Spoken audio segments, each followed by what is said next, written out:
Greetings, thank you for lending an ear to the Voice of the Times for Friday, January 21, 2022. Brought to you by Wilcon Depot, the country's leading home improvement and construction supplies retailer. Shop conveniently 24/7 with the Wilcon online store.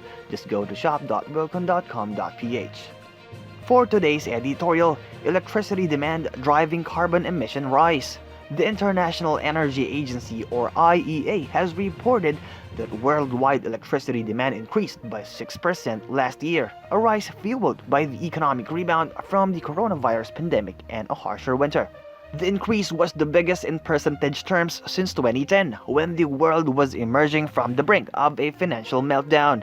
The IEA actually issued a preview of its outlook last year, but it was overshadowed by the climate summit in Glasgow, which was attended by some of the world's biggest carbon dioxide emitters, who were trying to outdo each other and making pledges to curb global warming.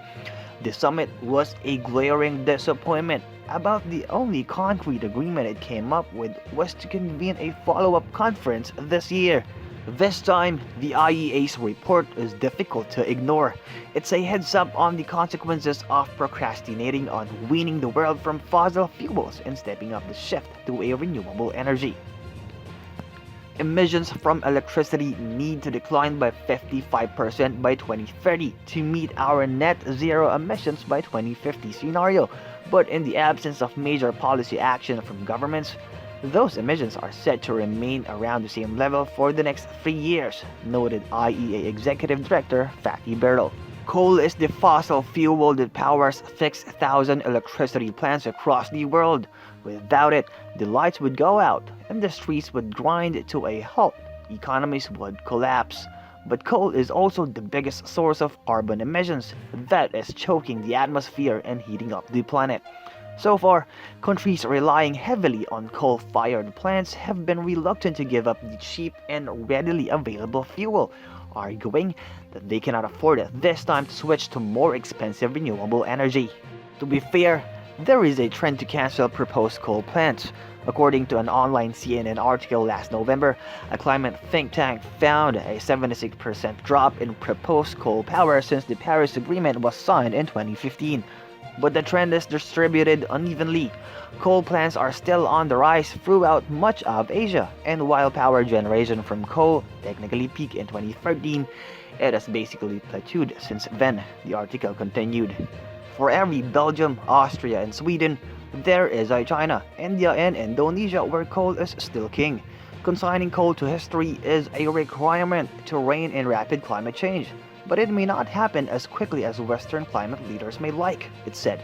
Ahead of the Glasgow summit, Great Britain had announced that 23 new countries and dozens of organizations had committed to stop building new coal projects and to phase out coal use by the 2030s for developed nations and 2040s for the developing world.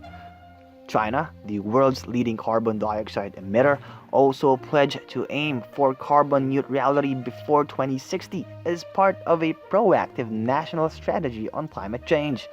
The conference was supposed to mesh these diverse targets into a unified response to global warming.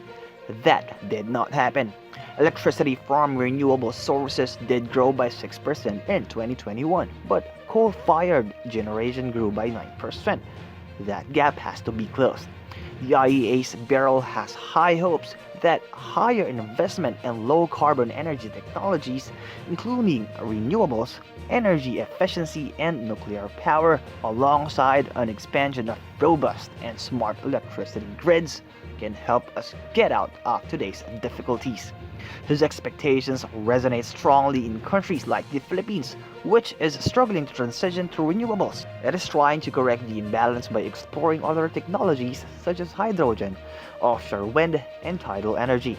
The goal is to bring the renewables share to 35% by 2030 and 50% by 2040. Unless we hit those targets, we can never get rid of our dependence on coal, and that will leave us more vulnerable to the fallout from climate change. And that's the editorial for Friday, January 21, 2022. For more news and information, get a copy of the Manila Times on print, subscribe to its digital edition, or log on to www.manilatimes.net. Follow us on Twitter, Facebook, or Instagram and listen to the Voice of the Times.